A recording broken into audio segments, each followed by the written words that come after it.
Hello, hello. Welcome to Carrabelle and good morning. I'm glad you're all here. Welcome to the FDOT Aviation Grant Program Management Workshop. Our special speakers today, we're proud to have them here in Carrabelle, is Mr. Andy Keith. He's the FDOT Aviation Development Administrator, and Mr. Nick Harwell. He's the FDOT Aviation Program Development Manager. And I'm Carrabelle's Mayor, Brenda LaPaz. And just want to remind you right quick that the restrooms are out this hallway to your left and then an immediate right. We have some refreshments right over there, some muffins and cookies and soft drinks and water. So just make your way around if you need something. Make sure you sign in and get yourself an agenda. And I just want to say that over the past couple of years, since the city began to upgrade the infrastructure at the Carrabelle Airport and started work on the master plan, I began to realize, because of the lack of general aviation knowledge, that by myself, I had a great lack of general aviation knowledge, but also by my fellow commissioners, city staff, other aviation airport owners and managers, and just the general public, just all around, did not understand aviation requirements for the general aviation airports that have been conveyed to municipalities and counties by the federal government. As well, we didn't understand the requirements and guidelines attached to the joint participation agreements when the FDOT funding is used for airport projects. So after seeing and experiencing the success of the Florida Chapter 333 workshop conducted by the FDOT and hosted by the ARPC earlier this year, I reached out to Mr. Keith to request an educational workshop that would help us all better understand the requirements that accompany the FDOT grant funding for airport projects.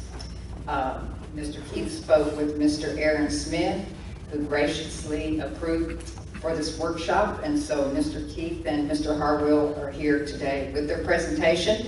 And also I see that we have representatives from the Wakulla Airport, the Quincy-Gadsden Airport, and Apalachicola Regional. Are there others here that? DeFuniak Springs. DeFuniak Springs, wonderful. I'm glad to see you. Glad to be here. So, okay, well, welcome to Carrabelle. Stay and have lunch. Okay, and thank you.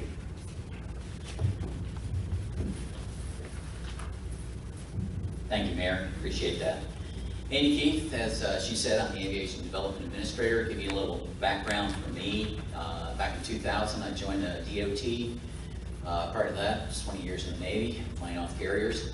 So I have a little bit of background in aviation, but and I'm also a private pilot. But I found out real quick when I got to DOT, pilots don't know much of anything about airports. I sure didn't. Yeah, I know how to land on the runway and taxiing and all that stuff, but there's a lot more that goes, as a lot of the airport managers around here know, there's a lot more that goes on in airports. One of the things is that we have funding available for airports that are in our system plan. So the way we've set this up today, Nick has put together a presentation on the grant program. I went through it, Aaron went through it. It's a good presentation to get anybody that's not familiar with our grant program more familiar with it. And then after that, I'm going to come back up and I'll address, the mayor sent us a list, and I guess this is what over there, we make copies of, a list of certain topics at airports that they want to discuss. So I'll come back up and Nick and I will handle questions. We'll go down and anybody that's got questions after I explain each item, we'll be more than happy to answer the questions. And then we can open it up to questions at the very end. So with that, I'd like to introduce Nick. Nick has been with us since the 1st of May. He took over Todd Cox's position as the Program Development Manager for the office, which means he's in charge of all the policies and procedures. He looks at the master plans when they come in to us and gives the district's comments back on each one of the master plans and ALP updates that come into our office. His background prior to getting to us is that he's been in city government as an assistant city manager, as well as he was the airport manager for the Lake City Gateway Airport for 6.5 years. So he knows a little bit about airports, especially GA airports. So without any further ado, Nick, come on up and we'll get started.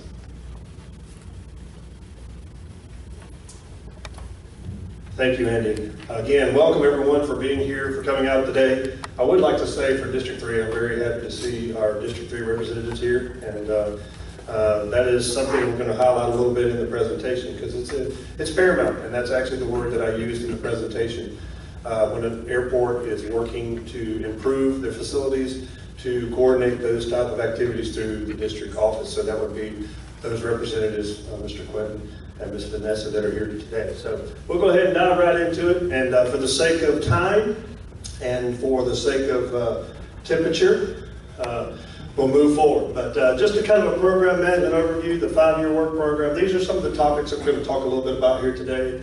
The 5-year work program overview, the tentative versus the adopted work program, and those are key terminologies there. The JACIP, the Joint Aviation Program, the importance of that. The FDOT Project Handbook, and by the way, I have multiple copies of the handbook that's here. It's right over here on the table, and I'd like for each of you, if you'd like to take a copy of that with you before you leave, and also, of course, the grants or the money. So, as the FDOT program management, can everybody hear me and see? Okay? Okay. I'll try to step back a little bit. So as the FDOT program management responsibilities, obviously we have statutes and we have statutory responsibilities that we in the central office have to abide by, obviously to be able to communicate and transmit those type of funds from central office down to the district offices as well. So, and that is to promote the further development and improvement of air routes, airport facilities, and landing fields, and protect their approaches, as well as to stimulate the development of aviation commerce in their facilities. So number one, obviously we prepare and update the aviation airport work program to include proposed local sponsored projects. For commercial service airports, the fund up to 50% of non-federal portion for eligible aviation development projects.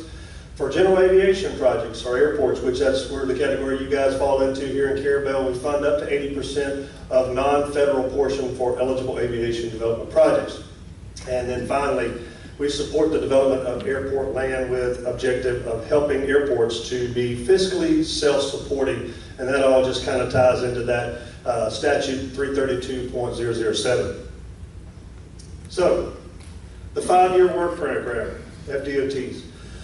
Obviously, FDOT, unlike a lot of the other state agencies, we have a 5-year plan that we work off of. So the 5-year plan is to maintain FDOT's production and service, which includes the following components.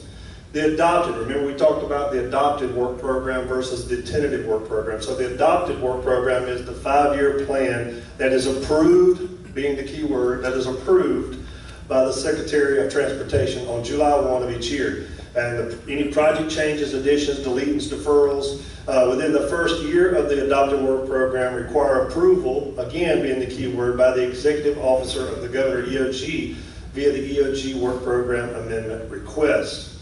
Then there's the preliminary. Of course, there's always work to be done. The preliminary tentative work program is the 5-year plan encompassing the 5 years at the current work program year.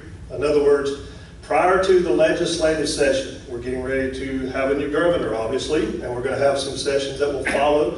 Prior to the legislative sessions, the department submits the tentative work program to the Florida legislature, the EOG, the the Florida Transportation Commission, and the Department of Economic Opportunity, DEO, for review.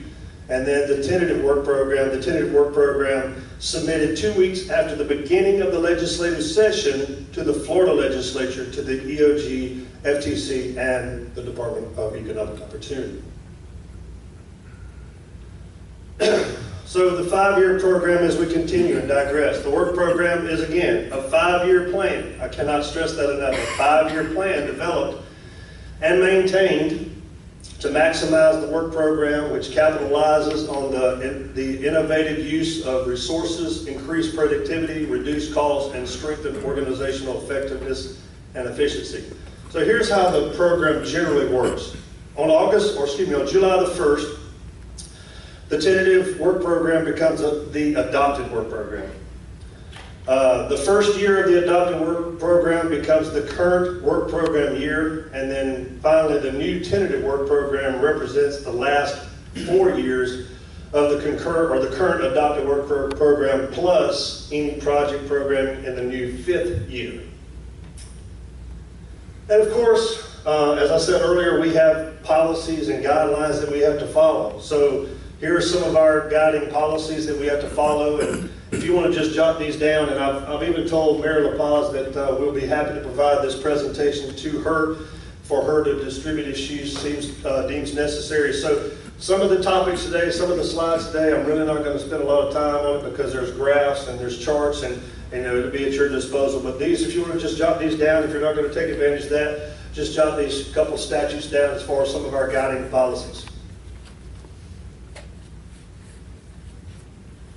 Another graph, this just kind of gives you a visual of the timeline and how it all works out as far as the dates, the calendar, or the month, I should say, and how it all plays into JACIP, how it plays into the legislative portion of it, FAA and FDOT. So, and it kind of gives you a picture of how it all flows from November through August. Again, another slide about the work program development and its schedule. And we talked a little bit about that already, about the tentative work program. You see there, the gaming cycle begins between July and January. The complete tentative work program is in March. And then, of course, the adopted tentative work program is July the 1st. So here are some typical aviation grant FDOT work program development timelines. Again, I'm trying to, as a previous airport manager, these dates are critical. And if you're fortunate enough to have a good consultant, you know, obviously they're kind of keeping you on track with what you need to do and how you need to meet these deadlines. And it's important because those deadlines are critical to the district. So, you know, meeting those deadlines, making sure that you have that paperwork in so that you get it into the district office so that they can also process that paperwork. So again, I'm not going to spend a lot of time on it. We've kind of covered some of that, but get a snapshot of that, take a picture of that screen. It'll help you quite a bit. Again, some more dates. These are more specific to the FAA and their timelines through October through September. Again, November through August. The pre-app applications are due and all your information updated and completed in JACIP. So those things are critical. So again, take advantage of that. Take a picture of that slide or take advantage of the PowerPoint presentation. The Joint Automated Capital Improvement Program, the JACIP. I mean, I don't know if you figured this out, but DOT is big on acronyms.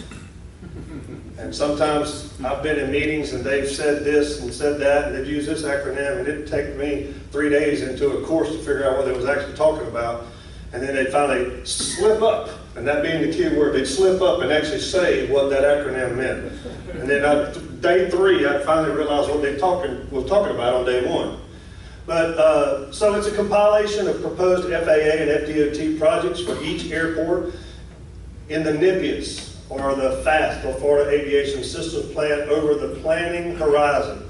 The first 5 years in the JACIP should correlate to the FDOT work program. Now, note, JACIP for each airport located in the FAD. That's what I wanted to kind of highlight here. Of course, you guys being Carrabelle, having your programs, having your projects, coordinating those projects with your district officials, Quentin and Vanessa, making sure that you prioritize those and have those in there, because there is a time, I'm sure that some of you may already know this, there is a time when that JACIP will kind of close out and it's locked down, you can't have any activity in there. So it's critical that as you plan and you move forward with your airport, that you coordinate those efforts through your district office. So the JACIP process, again, identifying the 5-year statewide aviation needs, the determination of the FDOT district funding allocations, district staff, and prioritizing, I already talked a little bit about that, your projects, the FAA and the ADO, the airport's district office staff are uploading eligible projects into the NIPIAS and the System of Aviation Reporting, or the SOAR, and the FAA Grant Management System. So JACIP does not link directly to SOAR, however, but the FAA used JACIP to identify these projects. So what is the coordination between the work program and JACIP? The airports, Carrabelle develops an individual capital improvement, a CIP program, a capital improvement program as part of their master plan. And that's a critical part of the master plan, is to make sure that whatever your goals and your visions and your dreams are for your airport, that you put it on your master plan. And obviously that's coordinated through with your consultant and through your district aviation coordinators, Quentin and Vanessa, and then obviously that information will come to me over in central office for review. Projects identified for the airport's planning horizons are programmed into this joint aviation program, Florida's Aviation Capital Improvement Program. And then projects programmed into the JACIP are reviewed by FDOT District aviation staff. That would be Quentin and Vanessa who are here today. And then they're also sent over to FDOT's District Work Program Office, and then this information is used to develop the tentative work program, which is ultimately refined into the adopted. Again, remember we talked about tentative versus adopted work program. So, I mentioned earlier the project handbook. I would encourage every one of you to pick one of these up. There's plenty here, hopefully, for everyone. If we run out of copies, we'll get you as many as you need, Mayor. So please take advantage, excuse me, of walking away with this handbook. It's basically an overview of how to manage and operate and run and kind of work with your districts, and outlines various FDOT funding programs used to maintain and develop one of the most comprehensive, and it says it right here in the book, the comprehensive and progressive airport systems in the United States. We're very, very fortunate in the state of Florida, because I will promise you, as you may already know, Florida is in fact the lead in aviation. I mean, there are other states that are looking to us and have been looking at us for many, many, many years as to how to develop their program and how to develop their systems plan, and they're trying their best to try to catch up to us. So we're very fortunate. We want to continue the momentum as we move forward with our plan and our vision for aviation within the state of Florida. So it talks a little bit about the Florida Aviation Grant Program, which is what we're going to dive into a little bit further here today. The Florida Airport Planning Process, the SIS, or the Strategic Intermodal System, and other funding mechanisms. This book discusses structure and timing of FDOT grants, and provides guidance on FDOT systems in place to administer those grants. So, next we're going to talk a little bit about grants. That's everybody here, gets everybody's attention, right? I told Andy earlier, I said if I start to lose them, someone put me this underneath here, I guess I'll just put this on. If I start to lose everybody. Now here's the key word, reimbursable. Everybody say reimbursable. Reimbursable. That's the key word, reimbursable grants. The grant management and implementation. The FDOT, or the ASO office over in Tallahassee, maintains this, what is one of my responsibilities, a grant program pursuant, again, why? To a Florida statute. We have to abide by that statute even in distributing those funds, to assist in providing a safe, cost-effective, and efficient statewide aviation system. The FDOT grant funds help airports build and maintain runways and taxiways, and eliminate airport hazards, protect airspace, develop all their plans through the master plan process, acquire any additional land and protection of the airport or for economic development, and they build terminals and other facilities. And I was very fortunate enough, whenever I did, as Andy mentioned earlier, having managed the airport in Lake City, I was very fortunate enough to build a brand new terminal, double the capacity. So thanks to DOT and the FAA, well actually FDOT did all that for us, so thanks to FDOT, Andy and the folks up there before I was on the team. So, general aviation versus commercial, talk a little bit about how it's, the projects must be on the airport property and how they all play out versus commercial. And specific to your operations here, general aviation, projects must be on airport property except through a land purchase. There is funding available for that through our offices that we can provide some of those type of funding services for acquisition, land acquisition. Projects must be included in the master plan. I talked a little bit about that earlier, how it's imperative that it's in your master plan, because once that's approved, it's approved, and you know there can be some changes, there can be some pen and ink changes and so forth, but you know it really just kind of gives a message to the viewer of what you guys and kind of the vision of what you want to see and have your airport to become. The FDOT districts meet with airports and FAA annually, and the projects are selected for funding based on airport and department priorities. Here's a little bit about the percentages. Commercial services up to 50% of non-federal share in general aviation, up to 80% of non-federal share. The source of money. Everybody likes the source of money. So where does the money come from? How do we get the money to give to the districts to give the money to you, right? Well, this is where the money comes from. Various state taxes, of course, the fuel use tax, the state comprehensive enhancement transportation system, the fuel sales tax, aviation fuel sales tax, and that's a hot topic right now, so we definitely want to pay close attention to that. You know, monitor any kind of bill that you see associated with aviation fuel tax. Remember that. Aviation fuel tax, remember that. Motor license based fee, initial registration fee, as well as vehicle title fee and the rental car surcharge. I mean, we were just at a meeting in Orlando, and of course we're all familiar with these autonomous vehicles, so we realize as airport managers and people being in aviation that a lot of airports, the large portion of their revenue stream is through parking. 50%, as a matter of fact, of the revenue streams associated with airports is through parking. So you can see how the autonomous industry is going to have an impact on aviation. So we're scrambling and we're working with all the airports throughout the state of Florida trying to help assist with repurposing or whatever we need to do with those parking lots. I'm not even going to attempt to go into that. This is my favorite slide. This is his favorite slide. He's like, yeah, that's my favorite slide. It's like, where's Waldo on that? You know, right? So again, snapshot it with the camera. Take advantage of the presentation from Mayor Paz. Next slide. What would really been fun if I had just took that and flipped it upside down, wouldn't it? That would have been even better. Again, some more slides on how it all allocates. Remember, I talked a little bit about the aviation fuel tax. It's 6.9, but you need to, again, really pay close attention to that bill and that dollar or that cent sign there per gallon. So gives you some years on the bottom, give you some vertical bars. So again, the focus there was that tax. Again, another state transportation revenue, how the funds are allocated, how they come in. Again, snapshot it or pick up a copy of the presentation. So, the State Transportation Fund. It receives all transportation tax revenue, the minimum of 15% to the STTF revenues, the State Transportation Trust Fund.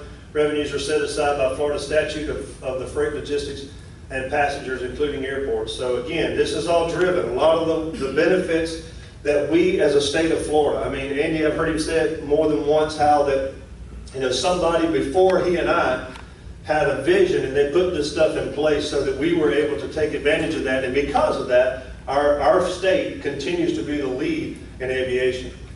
So it's tied to that statute. So the transportation budget process.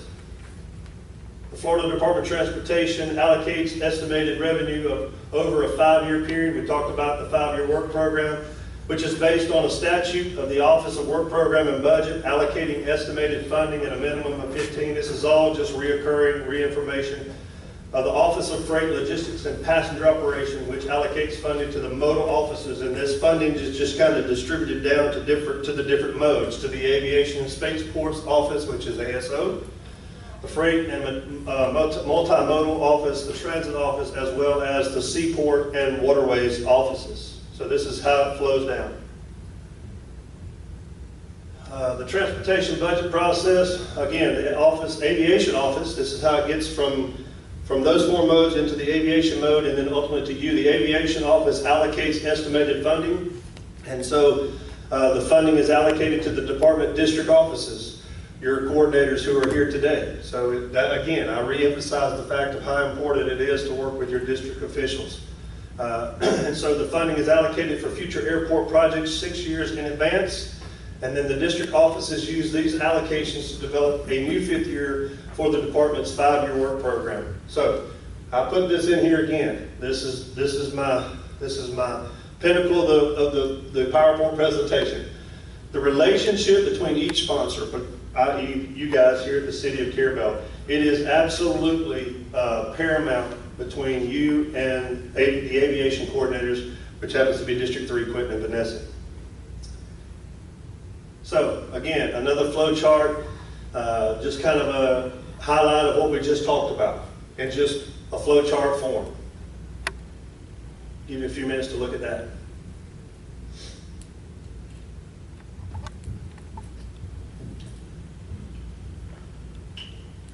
What airports are in District 3? What airports? Basically. Everything from Jefferson Everything County from all the way Jefferson. over to Escambia. Any District. city or municipality that, or county that has an airport between Jefferson County and Escambia County is in District 3. Would that be correct, Quinn? It's about 20 general aviation and 3 commercial airports, is that correct? 4 4 commercial. Well, the one commercial is a joint use, Bagel Airports.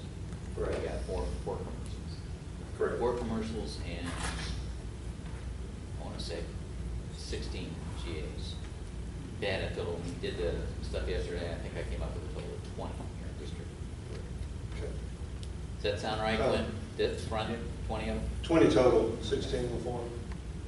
Now, Okay. not all of those necessarily get funding from us, because if they're privately owned, Right. we cannot fund a privately owned airport.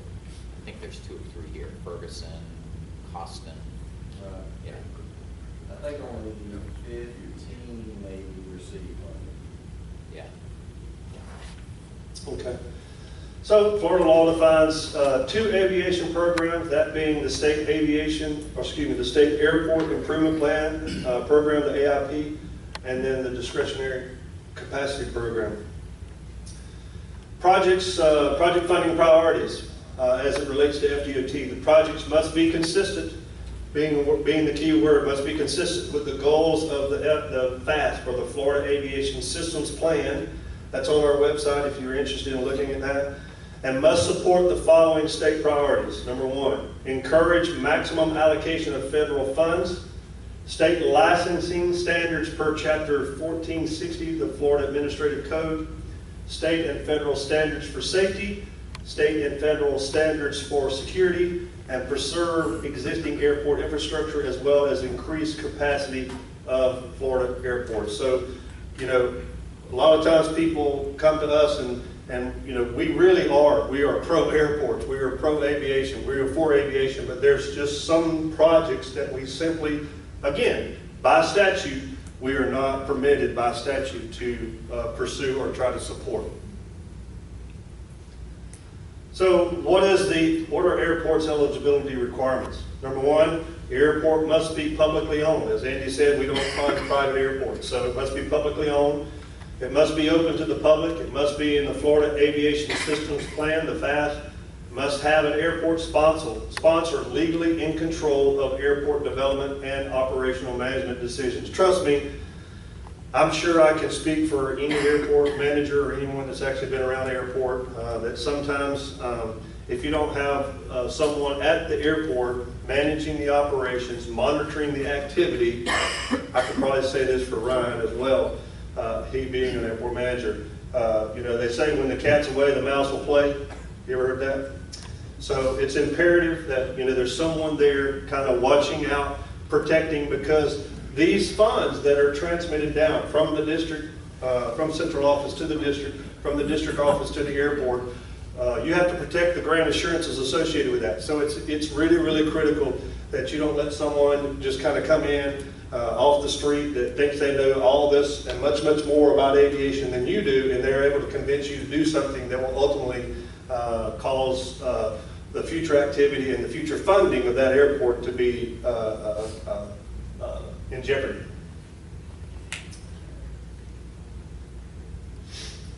So again, on project eligibility, proposed project must be included in an FDOT accepted master plan. We talked a little bit about that earlier, and approved by airport layout plan through central office. The proposed project must be compatible with the role designated in the FAST, consistent with the airport's roles in the FAST, consistent to the maximum extent feasible with the local comprehensive plan, and have an airport sponsor as well as be entered into JACIP.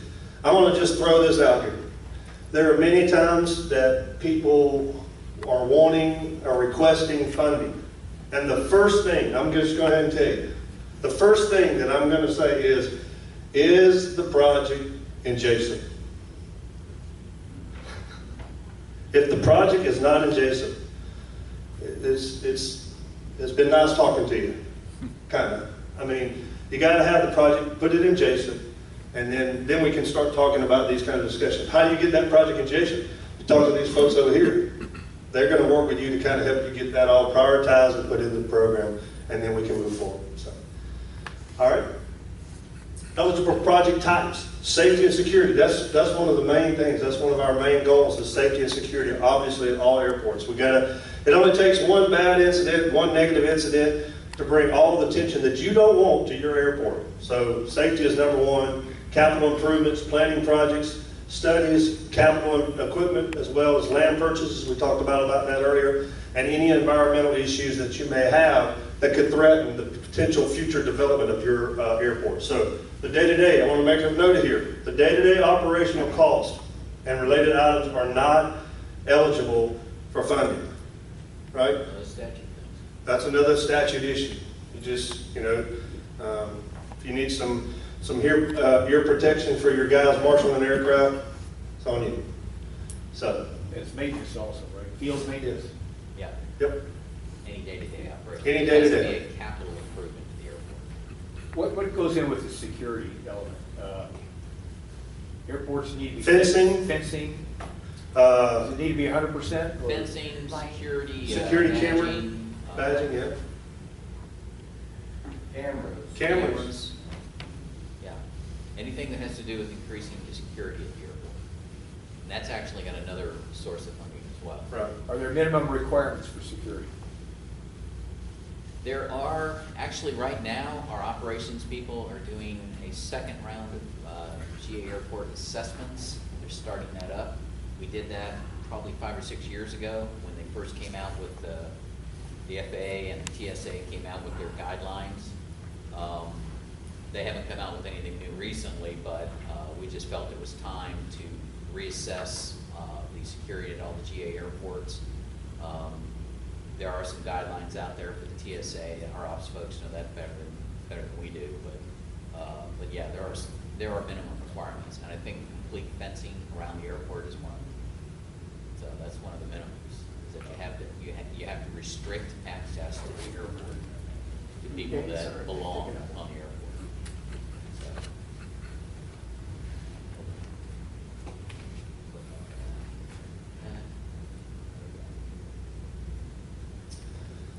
So some of the funding policies for Florida airports, again, is to enhance Florida's business airports, to enhance automobile, truck, and transit access to airports. Obviously, we talked a little bit about protecting the airport, the airspace, or the land around the airport, support emerging aviation technologies, the NLAs or the next gen, and adapt to Florida's aging population, as well as target FDOT aviation investments, which includes investing to maximize economic return. How does one track the busyness of an airport? How does one track the business of an airport? Well, I mean, there is something we're working on right now. I don't know if your question is related to possibly capital improvement projects as it's associated with like runway extensions or widenings or what have you, but we are working with a consultant right now for under a non-towered. I think Carrabelle falls into that category, obviously, as a non-towered airport. So trying to capture that data to assist with additional funding for additional funding for that particular airport. Quick answer. Obviously, the quick answer is at the commercial airports, it's passengers.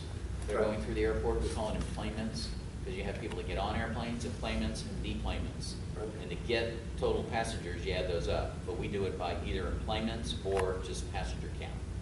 And the other way is operations at the airport. And an operation is a landing or a takeoff. And so if they come in and do a touch and go, that's 2 operations. So if you have like training operations in an airport, that really increases your number of operations that you have at the airport. right. How is that tracked? At the big airports, it's done by towers. Any airport that's got a tower, the people in the tower keep a count of the number of operations, and at the end of the day, you just get the tower count from the tower supervisor. For the GAs and the other non-towered, that's a little harder to do. be honest. That's- Well, that that- goes to what he was talking Well, about. yeah, and that's the FDOT's initiative. Actually, we recognize that, for the smaller airports, that they simply just don't have the resources with an air traffic control tower to capture that data. So, recognizing that, what we've done as an agency is we went out and we've consulted, and we've got someone working on that project, and they're out actually doing a sample of some of the smaller airports throughout the state of Florida. And we're trying to capture the best equipment, technology that's available out there to be able to assist those smaller airports so that they can capture that data. Well, in Appalachia, for instance, we had a lot of military aircraft that come in there doing touch and goes and Sure. stuff. So how do we track that? I mean, it's going to tell us that we have a pretty busy airport at times. Right, well, there again, that goes back to what I said, is we're looking at the various technologies that are out there. We recognize that as an agency now that, there are airports just like that fall in that category, and they're wanting to grow their airports, and they just simply don't have a way to justify, right, or quantify rather, that data. So we, as an agency, has reached out to a consultant, and we're working actively right now on technology to go out to be able to capture that data at those smaller airports so that they can quantify, they can justify, they can present that information, whether it be to a city council or tourist development council or whatever. Yeah, this is an aviation industry problem, not just in Florida, everywhere.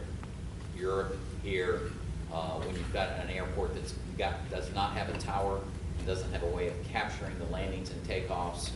I mean, sometimes if you want to take a look at fuel sales, how much their fuel sales are, but that doesn't really represent operations. So, they've done everything from acoustical counters. The problem with acoustical counters is every time you get out there with a lawnmower, they're counting it. So that doesn't work real well. You've got people that you can sit at the end of the runways and count the airplanes. Which we've done. Which has been done. And we've been doing this as part of our project just to verify the count that the new technology gives us. Ever since I've been at DOT, it's been something that not just our agency, but every state agency, a lot of the larger, airports that own small airports have been looking after. Now, you might say, well, how have you gotten the counts up until now? When we go around and do an inspection, we ask the airport manager, how many counts do you have this year? And a lot of times it gets down to a wild-ass guess, or an educated guess, or how many did you give me last year? Okay, we got probably maybe a 1% increase from last year. So, yeah, it's not an exact science, obviously, and it's something that's been bugging the aviation industry for a long time. Yeah. We have the resources and especially the money to be able to do these kind of projects and figure out what's going to be the best. There are a couple airports around the state, some of the bigger GAs, that have some of this equipment already in place. Most of the time it's cameras. I know there's a system, Vector, that's in a couple of our big GAs that count theirs. In one airport down on the West Coast, Venice, they had an issue. Everybody locally said, you're saying these counts are this, we don't think it's that, and so they went out and they actually bought this new system and found out it was way less than what they thought. It was still in the tens of thousands, but it wasn't as high as they thought it was.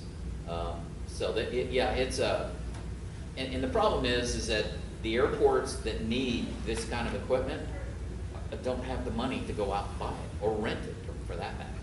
So we're looking into it from the state level, and maybe there's something we can do to help out, either taking the equipment and buying it ourselves and taking it around and let it stay at a certain airport for like 3 months, and then you take 3 months, multiply that by 4, maybe that gets a little closer to what the actual count is.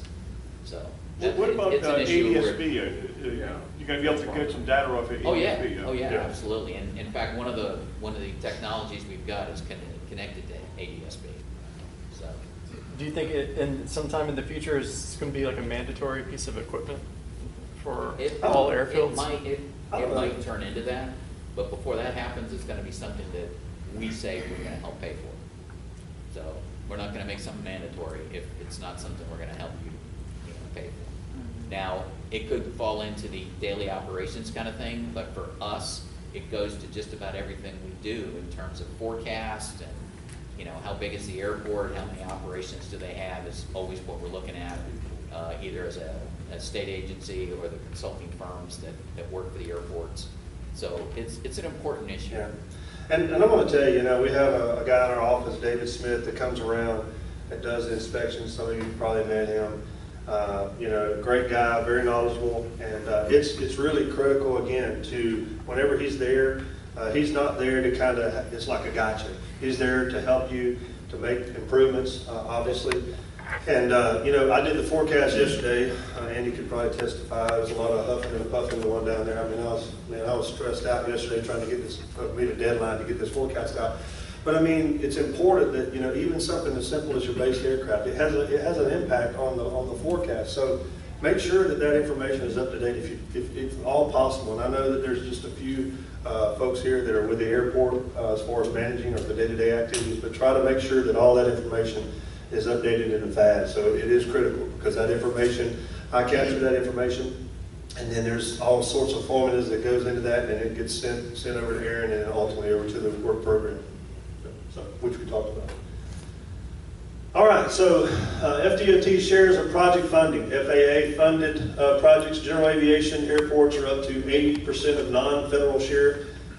Commercial airports are up to 50% of non-federal share, and then there's no FAA funding. General aviation airports up to 80% of total cost, and commercial service airports up to 50% of total cost. Economic development projects up to 50% of the total cost to build out on airport revenue producing capital improvements. So the share, as we continue on, the Strategic Airport Investment Program, the eligibility for up to 100% of the project, it must meet. Here's the criteria that it must meet. It must provide important access and on-airport capacity improvements. Provides capital improvements to strategically position state to maximize opportunities in international trade, logistics, and aviation industry. Achieve state goals of integrated intermodal transportation system and demonstrates feasibility and availability of matching funds through federal, local, and private partners. Only those airports. Again, this is a note that I really want to emphasize. I really want to emphasize this very critical note. Only those airports listed in the National Plan of Integrated Airport Systems, or the NIPIS, are eligible for FAA AIP funding. That's critical. We need to know that. Next slide. Again, good snapshot picture if you want to take a picture of this. Again, if you want to take advantage of the program, as Marilyn Paz distributes those out, the different types of programs, 28, 32, 33, 34, 91, 99. Sold. But it just gives you just kind of a snapshot of the different programs that are out there and what they address as far as our grant program and how they work within the district. We talked a little bit about this earlier, the grant assurances. Remember how critical it is to make sure that you're protecting that, the funds that you are receiving from the FDOT, and if you're in the NIPIS and you're receiving FAA funding, it's critical to protect those assurances. The conditions a sponsor agrees to. This is what the kind of a very elementary definition, if you will. The conditions that the sponsor agrees to comply with in order to receive grant funds. Federal grants, which they overlap through FDOT, and the assurances which extend out to various or for various projects. It's 20 years after the grant acceptance, the useful life of the facility, if it's less than 20 years, in perpetuity, property acquisition, airport revenue, civil rights, exclusive rights, etc. The failure to comply with assurances, as I said earlier, can jeopardize future grants. It's imperative that you make sure that some person off the street doesn't come in here and he's got all these grand ideas and they start talking about how we're going to do this and we're going to do that with an airport. And I have personally experienced that. Someone coming in and they have all these great ideas, and you got to check all that stuff to make sure that it lines up with the Florida Aviation Systems Plan and you don't jeopardize those grants, because that is your source of growth for your airport, is those grants. So, the egregious circumstances or non-compliance can result in a grant funding suspended for any ongoing projects that you are out there, you got equipment moving around. It can actually create a stop work order, or even an FDO taking over to recover historical funds provided to the sponsor. So pretty important. Again, not going to spend a lot of time on here. This is another snapshot of the Florida statutes, funding for a single airport, section Florida Statute 332, as well as the sections there of 4B, C. So give you a few moments to kind of read through that, or maybe not. Never mind. Go back? No. All right, financial assistance agreement compliance. The sponsor agrees to submit an order to receive FDOT. Now that's not in this order. It's in order to receive funding. So construction projects. Number one, Consultants Competitive Negotiation Act, the CCNA form. Third-party agreements, 100% plans and specifications signed and sealed. Engineer certification signed and sealed. Bid documents, bid tabulations. Contractors, third-party agreements, project schedule, change orders, project inspections, and final project certification. Sponsor agrees to submit in order to receive these funds. That CCNA form, the third-party agreements, the project scope meeting, project scope, the draft submittals, final submittals, change orders. Hopefully there's not a lot of those. I had to deal with 117 of them on that terminal project, but final project certification. So that was a tough road, 117 change orders. Can you imagine walking 107? Okay, Ryan, you can relate to this. Can you imagine walking 117 change orders before the city council? You know I got a terminal project in JACIP. Well, let me tell you who not to use. No, I'm just teasing. Anyway, so, all right. I think we're on the land acquisition projects as well. The same form, the appraisal, review appraisal, property map, survey, the authorization from FDOT to purchase and the notice to proceed, the third-party agreements, FDOT agreement approval, closing documents and title, as well as the agency project certification form. I think that concludes my portion of the presentation, and I thank you for allowing me to be here today and talk to you. Yes, sir. Go ahead. Here in Franklin County, we have two relatively contiguous airports.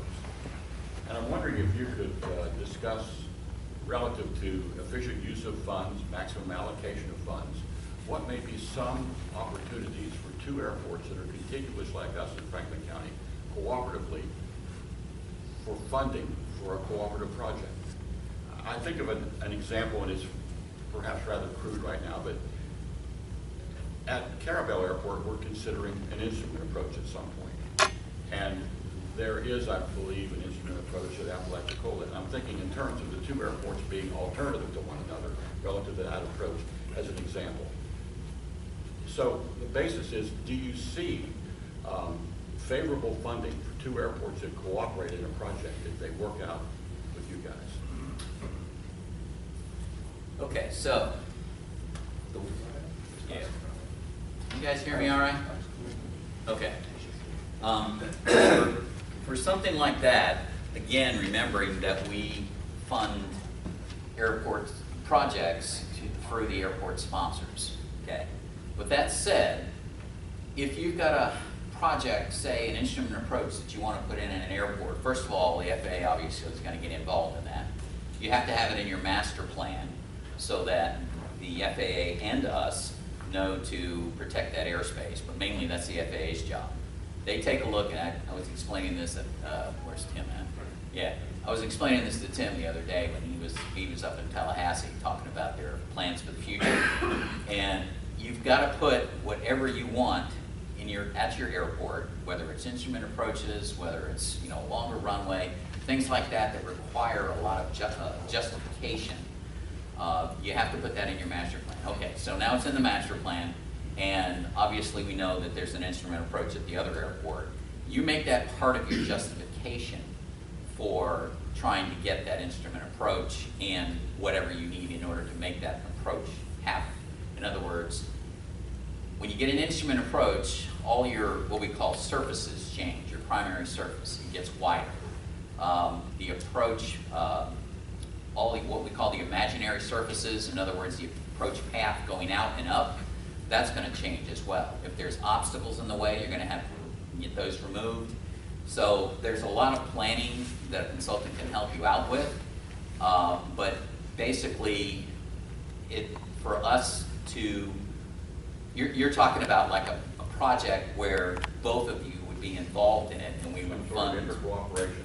Right. I mean, you can do a letter of cooperation between the two sponsors, and obviously that helps in terms of knowing the FAA and us both knowing that the other airport is aware and is okay with you putting in this approach, because it's going to help them if the weather's bad over there and it's good over at your place, that the people going in there know they have a closer alternate.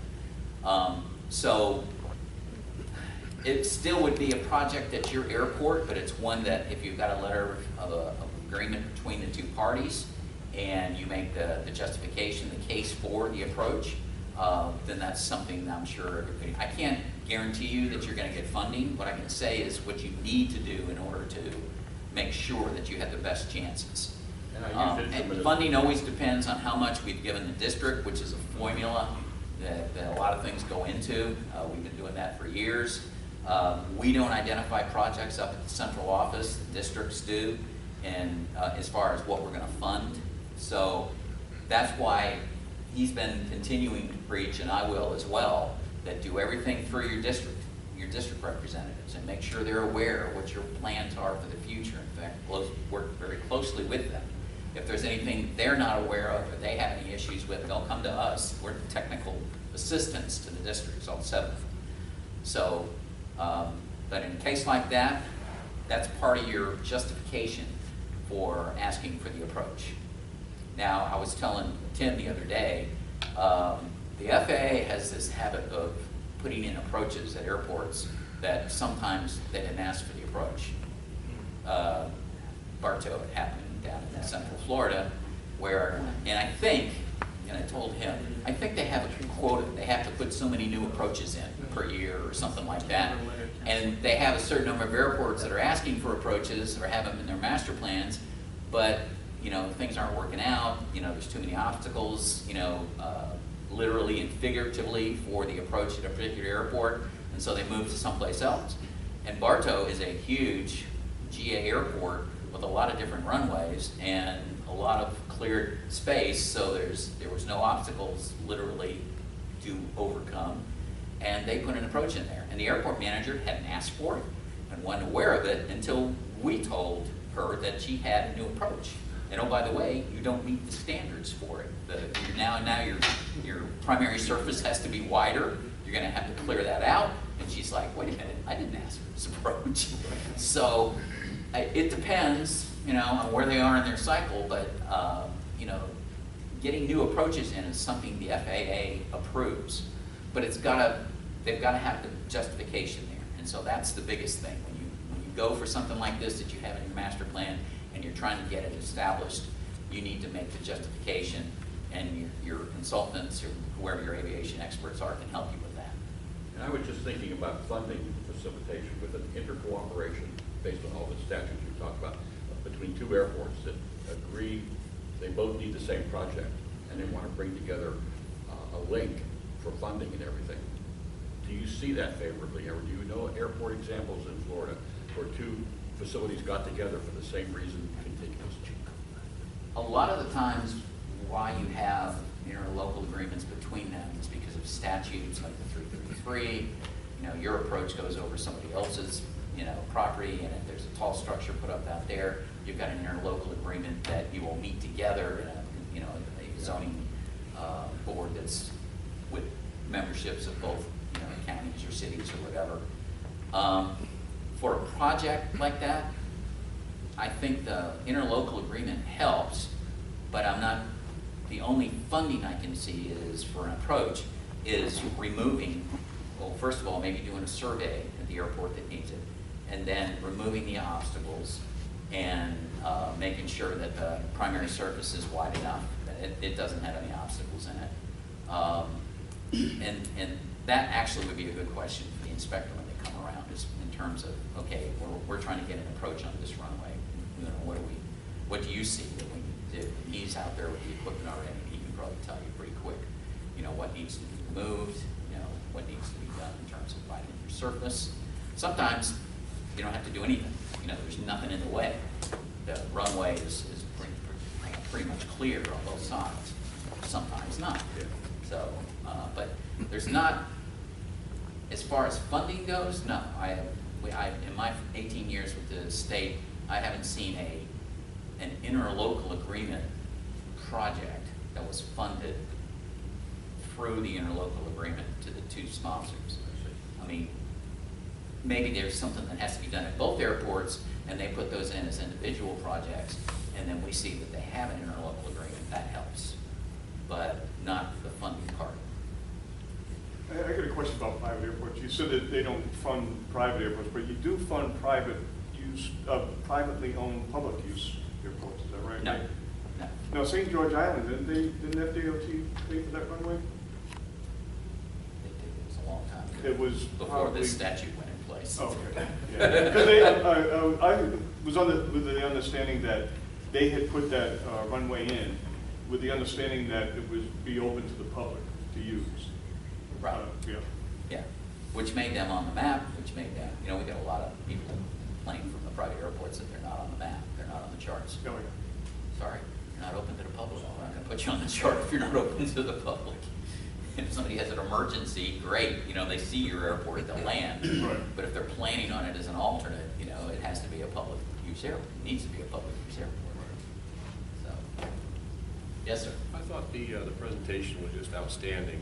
It's Thank you. a tremendous bit of information for us that are doing these kinds of things, and so it might not be appropriate to put it on the FDOT website, aviation per se, but is there some way you might be able to incorporate that presentation in JACIP or something that we could access it that way, or for future, for people that weren't here, that aren't happening to be? They're filming it if they want to give it to us.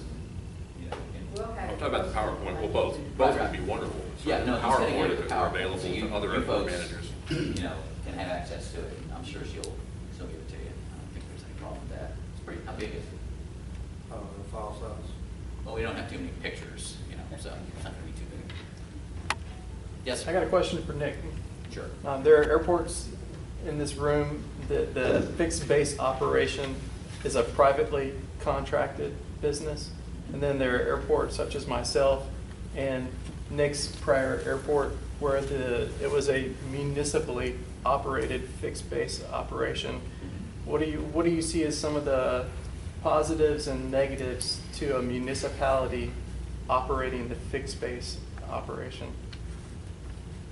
Okay, that's a good question, and I'm glad I got the chance to answer it. As an airport manager, or previous airport manager of the same scenario like you have in DeFuniak, I'm going to say that I'm sure that they will argue that there are tremendous benefits, marketing or whatever, I don't know. I've dealt with other airports in the state that they're struggling with their airport as to how to operate it, how to get it, get the revenue streams up. And I'm still going to take the position, so I'm going to go ahead and stick my hand out in case Andy needs to slap it. But I still believe that if you have an airport, it's kind of like a line item for a position in a budget or a job position. Never delete the line item out of the budget, because once you take it out of the budget, you pretty much have lost that position. So as long as you have control in DeFuniak or any other airport for that matter of the operations of that airport, and not necessarily another FBO coming in and operating another FBO or the FBO that you operate now. Because here's the deal. There's an airport that comes to mind, and it's actually in this district, that this happened some time back. And they own the airport, and they allowed someone else to come in to operate the airport. In the big scheme of things, they're trying to generate their own revenue. And as far as the local community, I don't know so much that they have the best interest of that local community in mind. You understand that? That's just my take on it. I believe if you as an FBO operator can continue to, and I hear nothing but good things, and I'm so happy that you're here today. But if you can continue to operate that airport and manage that airport and produce, increased revenue streams, as long as you can maintain that and you can continue to convey that and show that through the budgetary process, through your city commission or what have you, continue to do that. Because once you relinquish that to someone else, and I just simply don't believe that they have the best interest. I mean, they're, again, just trying to create revenue. And, you find that, so here they are out there at the airport now. And then you have a local event that comes up in the community that could be held at the airport. And I've been a part of those. Sometimes they're not necessarily as excited about the event as you are. Why? Because they're just trying to continue to increase their revenue streams, right? So again, like I said, as long as you can hold on to the airport and convey and show that, through your budgetary process, that the airport's doing good. There's always, like I said earlier, about someone coming in with this grand idea. We're going to be able to do this. We're going to have military operations. We're going to have this. We're going to have that. And they put on this dog and pony show to the city commission. And because they're struggling already to figure out how they can advance the airport, they just buy off on it. And then they've just kind of thrown the baby out with the bathwater, so to speak.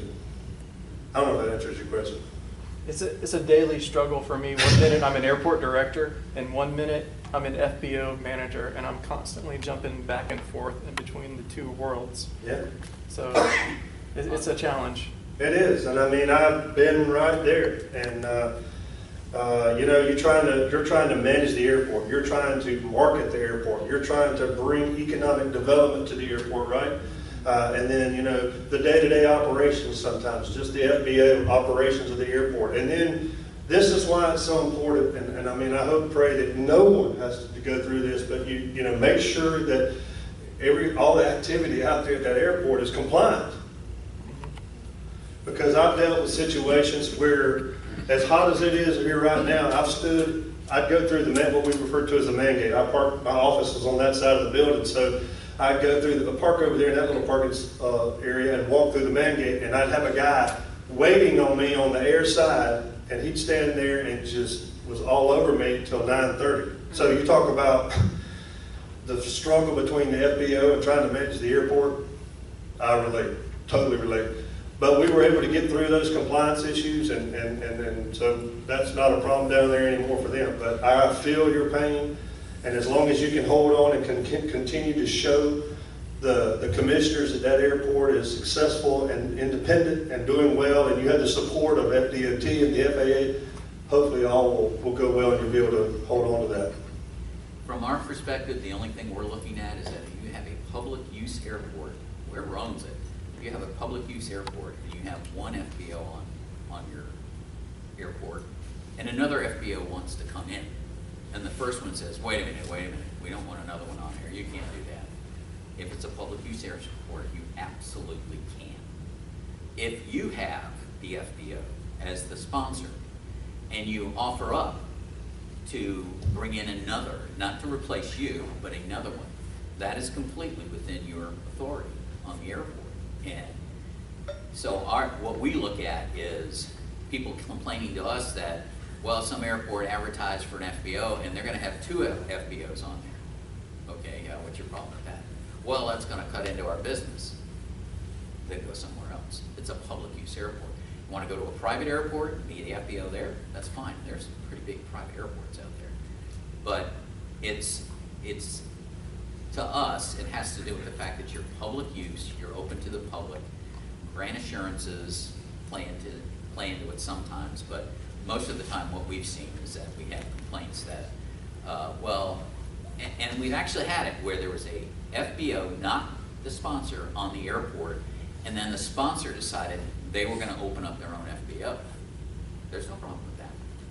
Now, if the other FBO says, we don't want you to open it up, hey, I'm the sponsor, and this is a public airport, and the business is such that we need to open up another one, or we just want to in order to increase our own revenue. A lot of times it has to do with, and we always emphasize this, what does it say in the lease? What does it say in the agreement? If you make a good agreement, then maybe, having somebody else do the operations at the airport is the way to go. There's a lot of GA airports, and there's actually commercial airports that hire companies to run the operations. Orlando Sanford has this huge company called TBI, and they run the operations at the airport, and that works well for Sanford. I'm betting they have a really good relationship, but more than anything, they have a very good lease or agreement with them. Same thing with Atlanta. I have a son trying to get into aviation, trying to get into airports, and he's up in Atlanta, and he went for a job. He said, but I didn't interview with Atlanta, I interviewed with some company called TBI. I said, yeah, I'm familiar with them. They must be running the operations at that airport, and they are. So, and there's some small GAs that do the same thing. So, I mean, there's nothing wrong with it as long as you have a good agreement with them. And whatever their sales are, if, you know, the city or the county or the sponsor wants to get a certain percentage of it, that's fine. That's, you know, that replaces the lease. As long as the airport is benefiting, as long as the airport is benefiting in some way, that's what we're looking for. Sure. We had an agreement, we had an MRO down there. So, you know, of course, they had Southwest and JetBlue and United as maintenance contracts. And so one of the things that I worked with was, you know, as part of the lease was to capture fuel flowage. I mean, that's pretty significant whenever you have an A320s flying in and out of there, right? So when you're getting a percentage, it was a small percentage, but still it was a percentage. And so, you know, that's one way. But again, there's nothing wrong with that, as Andy says. You know, just make sure you're successful, you know, before you decide to, or the city decides, or the county decides to try to pursue that. Make sure it's up and running, it's doing very well, it's thriving, it's healthy. Yeah. I have another question. Okay. This is Part 103, operations at public airports. We've had issues with it, and if you guys aren't having, if anyone else isn't having an issue with it at your airport, when I say 103, I'm talking specifically ultralights, paramotors. If you're not having an issue with it yet, you probably will be in the future. We've had issues with it at our airport. The biggest concern is takeoff and landings on unapproved runway surfaces. They just tend to just kind of graze around in the field. RPZs, RSAs, TOFAs, ROFAs, they just think that it's a public airport and they're entitled to be able to take off and land and wander anywhere they want on the airport. And we've had to... Is that covered through like your city, you have a city code or city ordinance that prohibits any type of activity like that? We've been citing the federal codes and statutes. Right. And we're getting, because of this, we're updating our rules and regulations, the airport rules and regulations, to more specifically address 103 operations. But we had to file a complaint with the FSDO, and now the FSDO's involved in it because they just... That's why it's imperative that you guys match that on a local level, because you guys are in the trenches, right? And so they're going to probably tend to, let you guys handle that. And so as long as yours matches theirs, they can support that, right? You can also call David Smith, our inspector, or his boss, Dave Roberts, and they can probably help you out with that too, how they've heard other airports, or what kind of stuff. Dave said he'd personally come and snatch my license off the wall if I was to let those operations occur. That's Dave's way. I can hear him say that. That is a significant issue, and it's a huge liability issue. And you have a lot of these folks that have that same mentality, so they're flying not fat ultralights, but literally something that should be a registered aircraft. They're flying and saying, oh, well, it's a 103 aircraft, and you know it's not. So what authority do you have as an airport manager to enforce that? It becomes an FAA issue, it would appear. And quite honestly, we've had some difficulty in getting the FAA to even be interested in helping us. So that's why I was saying that it has to, the local policies is where it's really going to be, you're going to have teeth to it. Match that, match the feds, and put it in a local policy. I'll tell you, big thing that I recommend to airport managers is to call other airports. And we can tell you some good ones to call. Lakeland Linder, where Sun and Fun is. Call Gene Conrad. I think he now has a tower, or they're building a tower, but before they got a tower, I'm sure he had something in place. Oh. These 103 operations could only operate at the airport in certain areas. And it was actually a landing service that they had. It was a turf runway on the far south side of the airport. Yeah, those, the ultralight guys, they have plenty of people they'll tell you to call. We do this all the time at this airport. Right. We do it at this airport. They Yeah. go to like, That's the problem. You know, That's because it That's has the to become problem. a when the big cat's away, problem the for mice that will airport. play. That's right. That's the problem right there. So either the cat's away and the mouse are playing, or they've just kind of turned their head and let it happen. They've got other things they're concerned about. Or maybe they're struggling with what complained you're about struggling with, the 103 FDO and airport management. Yes, ma'am. I have 3 very elementary questions. Okay. Hopefully it wouldn't take too long. On your compliant activity, when is non-aeronautical use of a hangar allowed? And then if you have non-aeronautical use, should there be a different rate structure than your regular aeronautical use on these FDOT funded hangars? Okay. The FAA and us both agree. Hangars are built for airplanes. Okay. Now, this is, I will tell you, this is a big issue across the state. This is a big issue across the state. And it has to be handled at the local level. And that has to do with the agreements and the leases you have with the people that are leasing the hangars or renting the hangars. So it's very important that you put these type of phrases in there that non-aeronautical storage it cannot interfere, because what'll happen is you'll have somebody that has nothing but non-aeronautical stuff in there. SUVs, cars, or RVs, boats, you name it, everything but an airplane. And yet, we've got somebody that's got an airplane in another airport that's trying to get into your airport, and they can't because you've got too many people like that that are at your airport with using the hangar for non-aeronautical use. So it's very important that that gets put into your lease, because both us and the FAA, and it goes to another issue, and that's maintenance in the hangar.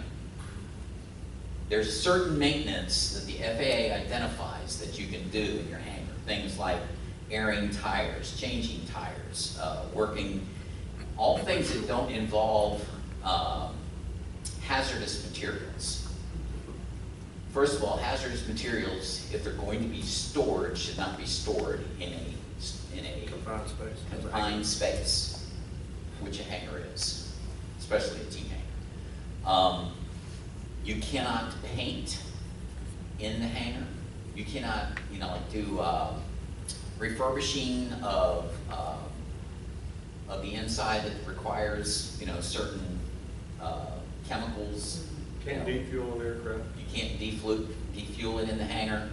So we actually had, when I first got here, I got into the T hangar issue pretty big, and it had to do with what the requirements were in terms of safety and fire department and the fire code enforcers, what they were enforcing in hangars. And one of the things I found out was all the different maintenance, and there was a certain part, I can't remember the part now, but it identifies the things you can do in a hangar and the things you cannot. 43. 43. Okay. So part 43, look that up, and it's got a place in there that tells you what can, but most importantly, what cannot be done in a hangar. As far as non-aeronautical storage, that's at the local level, but in terms of the FAA and us discouraging it, it's because it is not in the airport's best interest, because you are now let somebody take up the space. Maybe it's cheaper than, mini storages out there, and you're also keeping an aeronautical person from being able to use that hangar and store their airplane. So, but yeah, we actually had, let me share this. We actually had a airport manager come up to me at one of the CPAS meetings and say, I had a fire code inspector come around and tell me he wanted all the airplanes before they were stored in the hangars to be defueled. And I said, what? Now you have to understand my background. I had a big safety background in the Navy. When I came out of the Navy, the first agency I went to was the Department Labor Division of Safety. We went out and we did safety and inspections and things like that.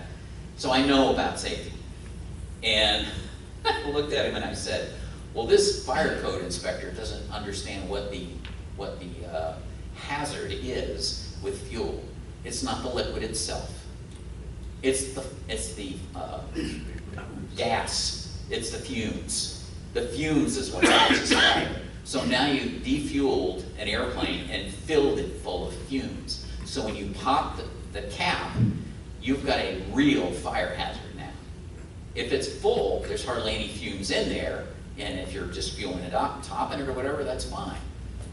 So I ended up going to the state fire marshal and getting certain things established for T-hangars in the state of Florida, at least.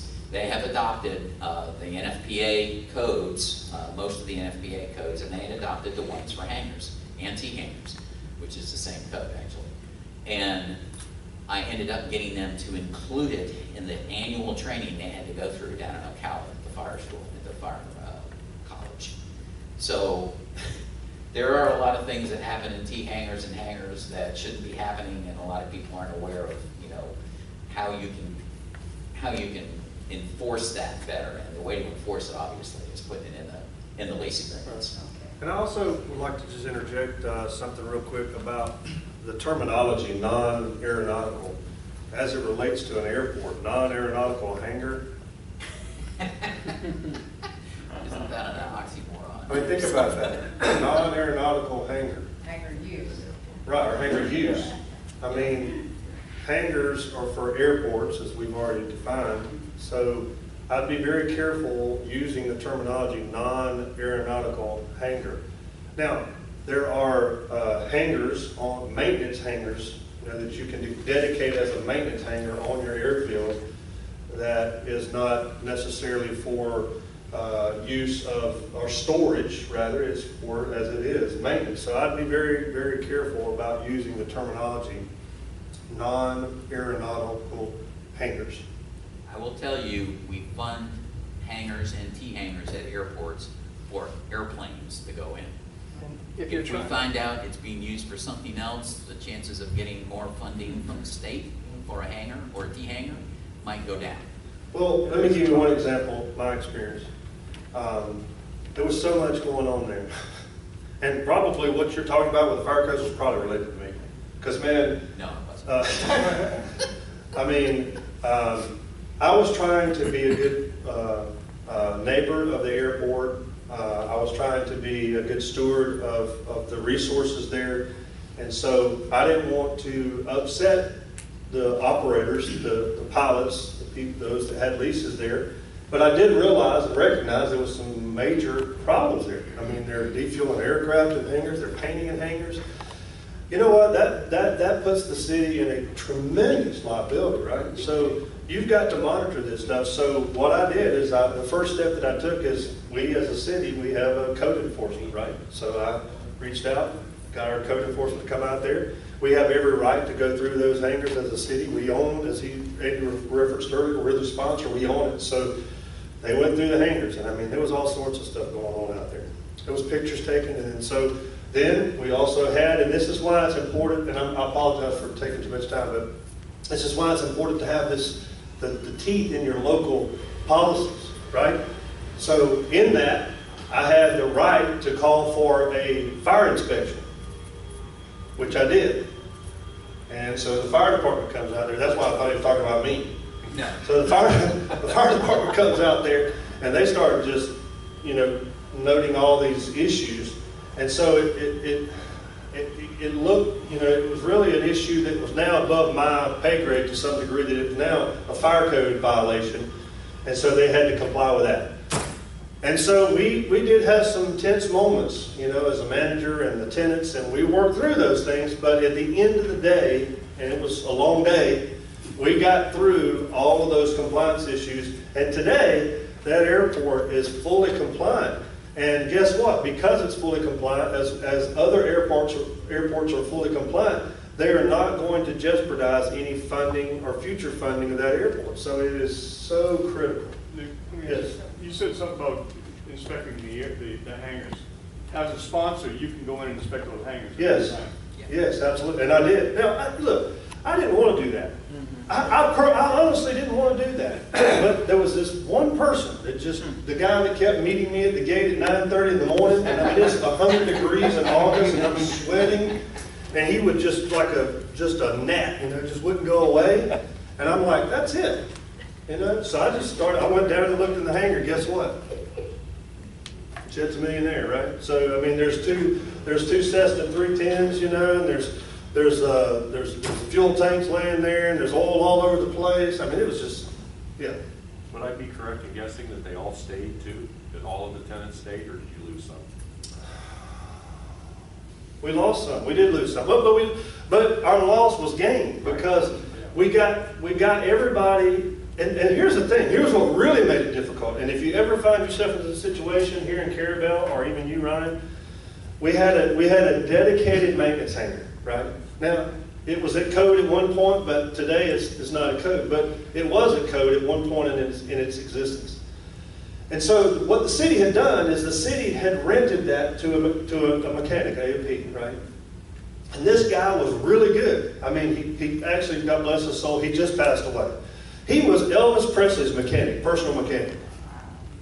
I mean, the guy was just phenomenal. But age and time, and then he started slipping. And some of the pilots lost confidence in him, right? And so now he's got the lease on this dedicated maintenance hangar.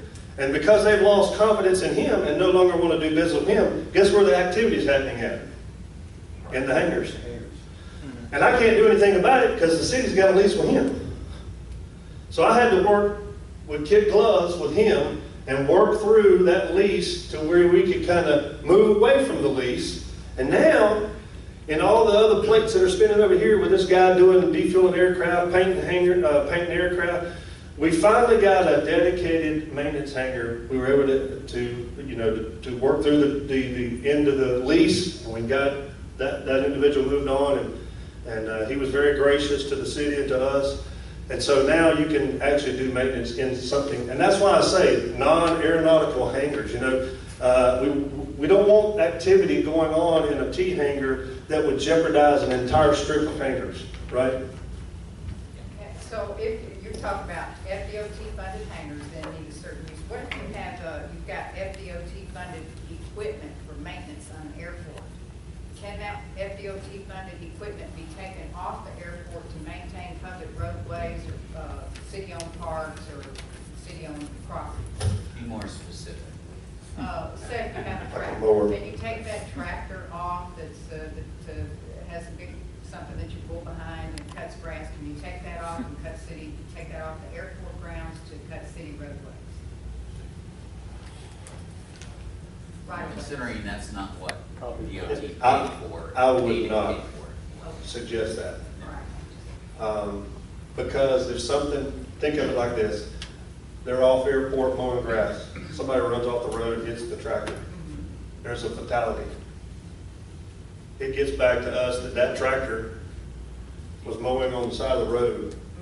Now there's a fatality. It goes back to it's all the funding is tied to those grant assurances, right? So you have to protect that. You have to protect that. And is it really worth the funding that you're going to receive from FDOT? If you're in the NIPIS, is it really worth the funding you're going to receive from FAA to jeopardize putting that tractor out there on the road? Okay, so then I have another question, and I'll be finished. This is your meeting. You can answer what you want. Your hangars have utility services, and generally everyone has power. Some locations are privileged to have water and sewer as well. Yep. And say that the tenant gets in an argument with the utility provider, say the water and sewer provider, and there's an issue, and the utility company says to the tenant, you owe this much money. There was a leak and you owe this much money. I'm thinking that the tenant and the utility service provider need to work that out. Can the tenant, though, come to the airport sponsor or owner and say that this utility company has charged me a large amount of money that I really don't owe them? Will you give me free rent and reimbursement? Can the airport or the sponsor Is the example that's given, is the account, the utility account, in whose name is that in? Is that in the city's? Is that in the city's name, or is that It individual? would be in the city's name.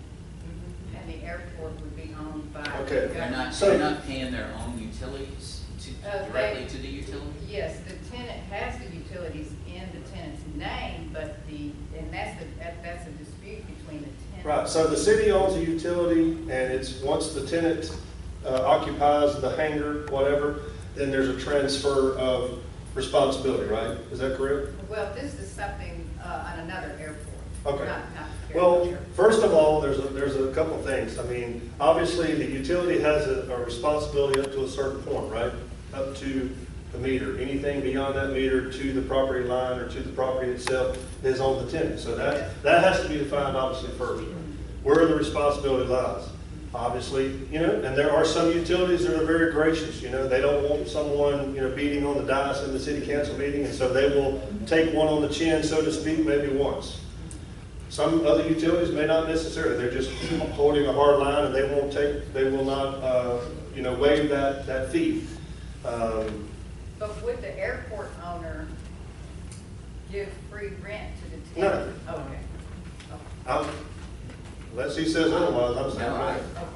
I don't see where the responsibility of the airport owner comes in there.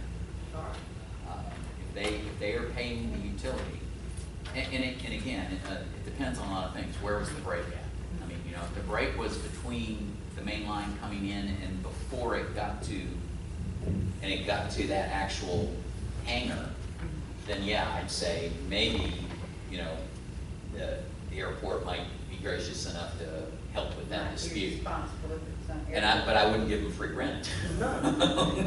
Would never give anybody free rent. But I would consider, applying, some enterprise funds from the airport to help out paying that particular bill, I would think. But if it's after it gets inside the T hangar, I think that's between them. Okay. That's what I. Thank you. I will tell you this, well, I have had a situation where I had a pilot in a box hangar that had several aircraft in there, and he was flying for a corporate company, and we were having just unbelievable amount of issues with the hangar doors. Now, he couldn't get in his hangar to fly. So you have to, it's a case-by-case situation. So I did. I cut him a break on his lease just because that was on us, right? On the airport, that was on us. But as far as any free, that'd be like, okay, so he comes in and he's taxiing in, and he's not supposed to taxi into the hangar, by the way. But he taxis in, and rather than stop and then, tug his aircraft in, he hits the hangar. And he goes, you know what, Mayor, or whoever, tell you what, I'll take you up, give you a couple free flights to pay for that. Right? Yeah. Okay, thank you. Thank you. You want to talk about this? Yeah. The reason I came up here after him, as I said, I was going to go through some of the stuff here. We've already hit on some of them, that's for sure. Hangars, aeronautical fees and uses, non-aeronautical fees and uses. Does anybody have any question from his brief on the grant program? Insurances and, okay, not seeing anything. So sponsor, owner obligations by conveyance, by JPA. I'm not sure what that question's all about. I'm looking at your, Well, yeah. if they've got, when we sign our JPA agreements, there are certain caveats in there that we have to, like grant insurance. Right, right. There's things in the agreement itself, which a lot of times it just has to do with standard, some of the stuff that he was going over, like CCNA, your procurement processes and things like that. They all have to be by state standard. Everything that would apply in terms of acquisition of something or anything on the airport has to be by state standards. And JPA, that has now been changed to PTGA, or some of us call it the PGA. It's a public transportation grant agreement. What our comptroller folks and more importantly, what our audit folks pointed out to us is we are a grant, it's a reimbursement program, but it's grants for granting money. So that changed some of the things that had to go into the agreement. And so as of 1 July of this year, we now have a public transportation grant agreement that we sign. It's very similar to our old JPA, but they've updated a lot of the wording within the agreement itself. The actual exhibit that has our grant assurances in it hasn't changed much because we didn't have too much that we had to change in it. That's totally up to us. But because we have 4 modes, we're now up to 5 modes with spaceports, but we have 4 modes that all go by the same agreement. There was certain things that had to be in the agreement itself. So, moving on. Hangars, aeronautical, non-aeronautical, I think we've gone over that. As far as fees and usage, I think the best thing to do is what Nick had talked about, which with his airport, where he went and he canvassed a lot of similar airports in terms of what they were charging for their hangars and that kind of thing. Now, one thing I do want to bring up on the non-aeronautical is, and the only thing we have in the grant agreement that has to do with rent or lease is that it has to be a, well, they used to call it a fair market value. They took the fair out because I guess, you know, nothing in this life is fair. In my house, the F word that nobody could say was fair. So, actually it was 2, but I won't mention the other one. But my parents always dug into me, life isn't fair, don't expect that. So, but you have to have market value for whatever you're leasing or renting. In other words, and I'll give an example out of my own department. FDOT evidently years ago rented one of the hangars out of Tallahassee for use of our aircraft, and we have a mapping and surveying section that goes out, and of course that's probably going to be taken over by drones now, and that's a different topic. But we had a lease with Tallahassee Airport. Actually, the city of Tallahassee owns the airport for $1 a year. And we didn't know that. We in our office didn't know that until a new airport manager came on, and he was trying to make everything straight and everything right, and he noticed that the FDOT hangar was $1 a year, and came to us and said, we need to renegotiate that. And when our maintenance folks who had the agreement with him came to us and said, what's all this about? I said, well, actually, that's in the grant agreements that they signed when they had gift grants from us. So yes, it has to be a fair market value or a market value. So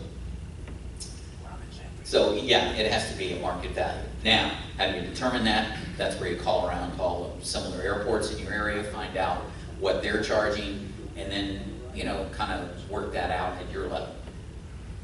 As far as non-aeronautical fees and usage, yeah, we talked about that. What it does bring up, though, I'll get to that down. You've got a couple of bullets down. Sponsor obligation for hangar rent. Yeah, I mean, airport is a business. And when you make a lease, you lease hangars, you sell fuel, you're a business. So even when you allow them to land on your airport and give them services, you're a business. So it gets down to, in terms of rent collection, disbursement of funds, delinquent rent, that's all things that you have to set in your local procedures, your local policies. And so if you don't have something like that, it's probably time to go to another airport and say, do you have something that, you know, how you handle this kind of type of thing? That's something that we don't really get into too much unless it has to do with the grant assurance. And most of this kind of stuff does not, unless it is not market value. Businesses on airport, aeronautical, charter, flight school, yes, we encourage that. Because now you are probably leasing them either a building or a space or a land. We don't encourage selling the land on your airport to someone. It's much better to lease it. That way, at some point in time, if that business goes under, you still have the land to lease and not them to sell off to somebody else. We had an airport, not in this district, not in this area, but they actually sold off some of their land that was in the primary surface. And our airport inspector didn't know that until he got there to inspect and saw something kind of very close to the runway and said, why is that there? Well, that's on their property.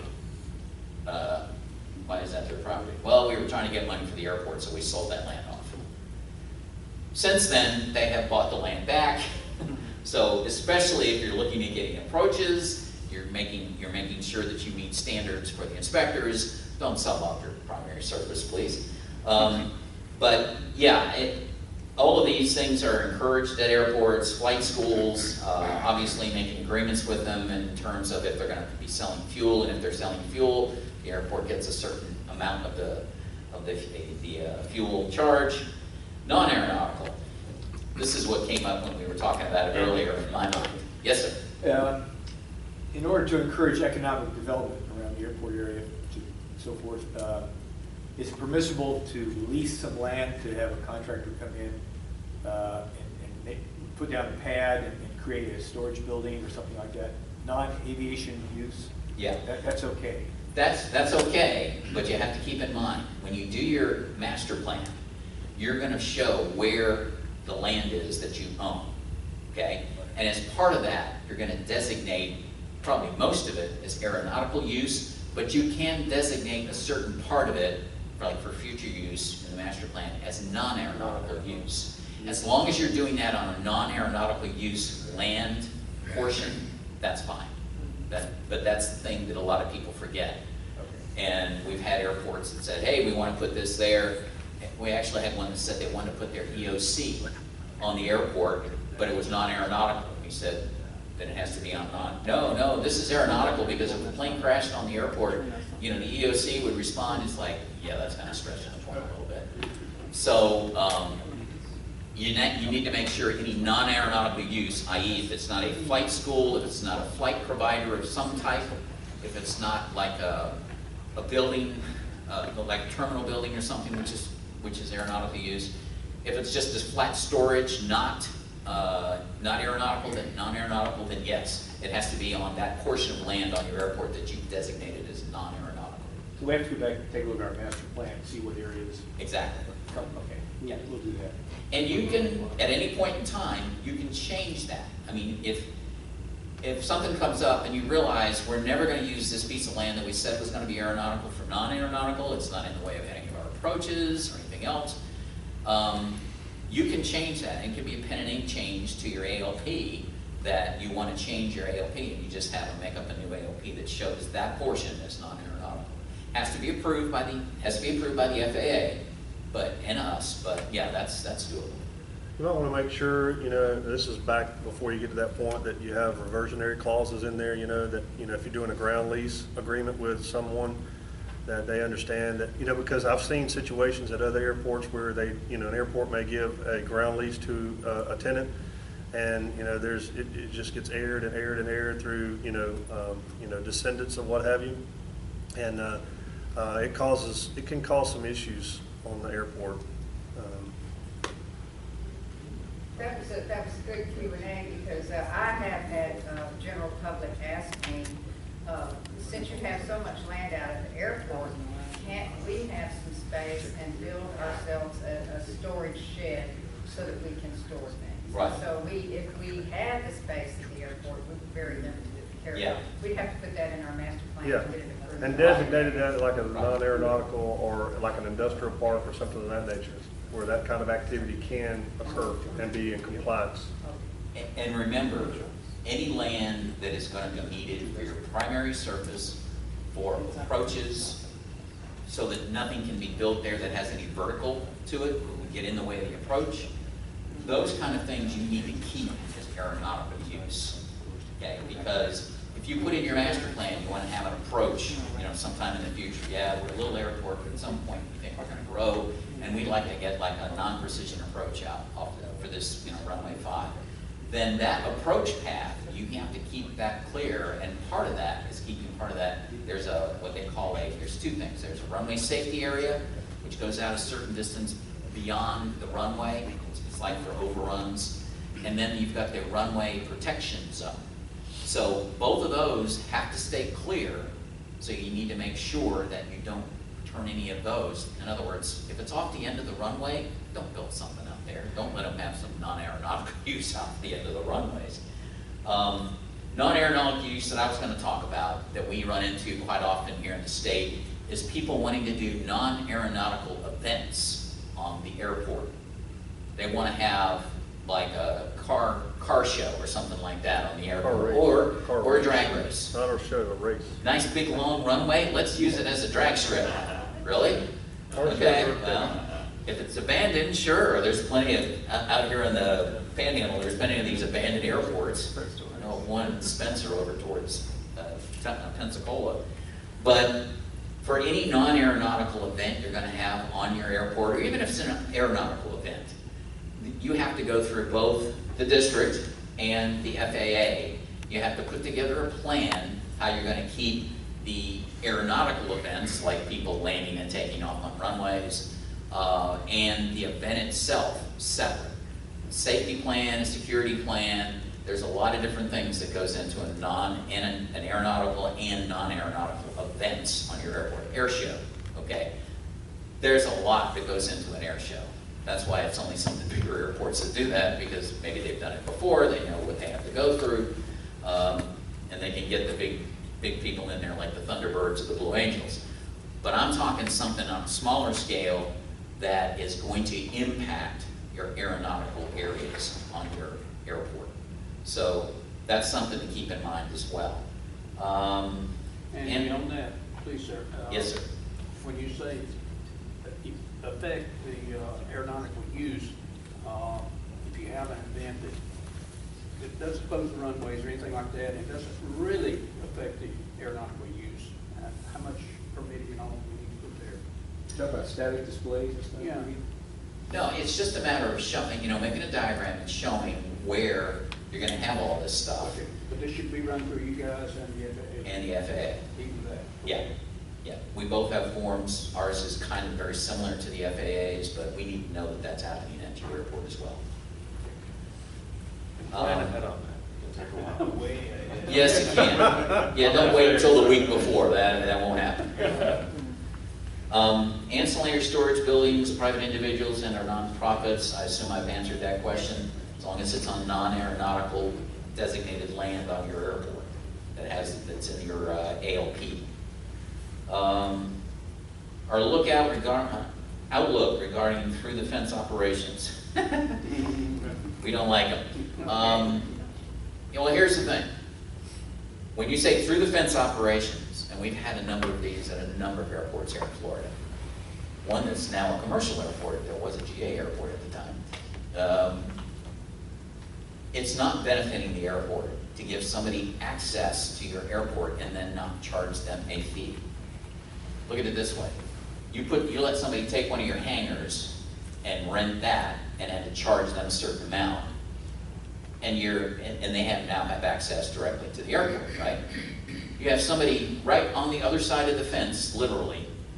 Maybe they have a hangar over there. Maybe they have an airport, or not an airport, but an airplane. But regardless, it could be a business that wants to have access to the airport.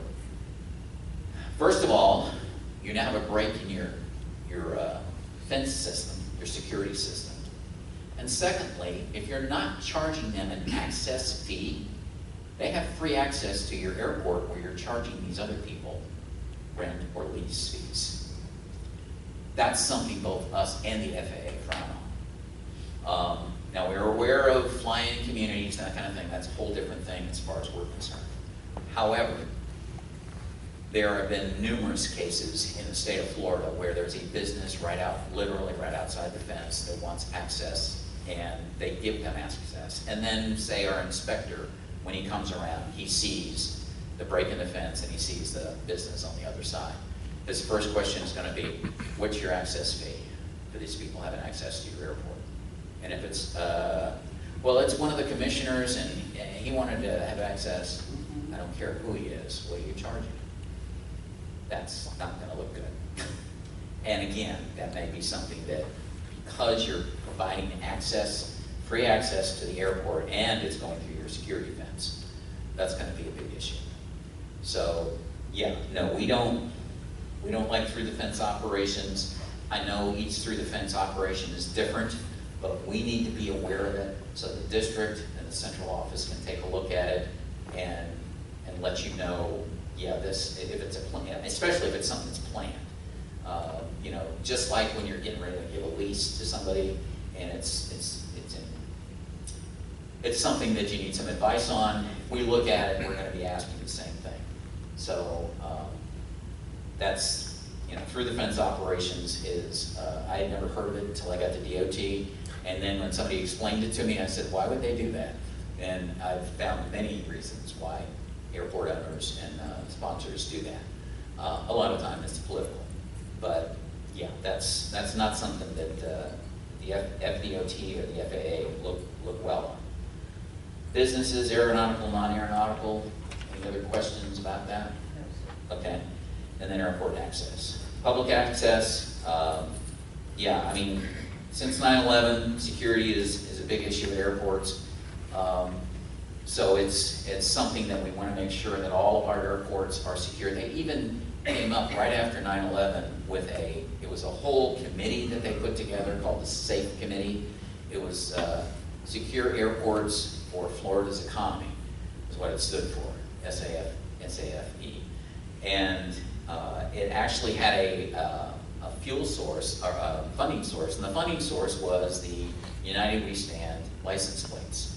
Those actually go to the SAFE Fund, and it used to go to that committee, and then they decide, and they figured out, well, FDOT is doing the same thing, we're kind of redundant, let's just give it over to FDOT. So the SAFE funds average about $300,000 a year, somewhere in there, and they go to they go to FDOT, part of the aviation funding. It's a separate line item, and it's actually handled and managed by our operations administrator, Dave Roberts. He does. I'm in charge of all the other funding, and he's in charge of the SAFE funds. And what he does is he goes around to the districts and says, hey, are there any security projects out there that could use some help with funding, that you don't have enough funding to help them with? We've got some SAFE funds available. So we can fund up to 80% of GAs, obviously, for SAFE funds.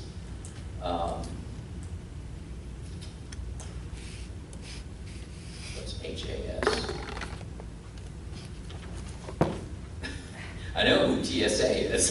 Mr. Sullivan, what is HAS? I think that's a misspell. Okay. Homeland Security. Oh, HSA, Okay. Homeland Security Agency. Yeah, I mean, that's one of the things we're looking at with this GA airport security assessment, is both the Homeland Security and the TSA requirements. And just kind of doing a reassessment of all the airports, going around and just checking. So if you have who's doing it? Avcon. Yeah, if somebody from a company called Avcon comes around and says, hey, we're doing this for the FDOT, we're trying to get some security assessments at the GA airports again. And that's basically so that, because what happened the first time is that's what then Dave based his, what type of projects he was going to fund at the different airports. And if it was on the list that, yes, this is something that this airport needs, absolutely, that was funded right away.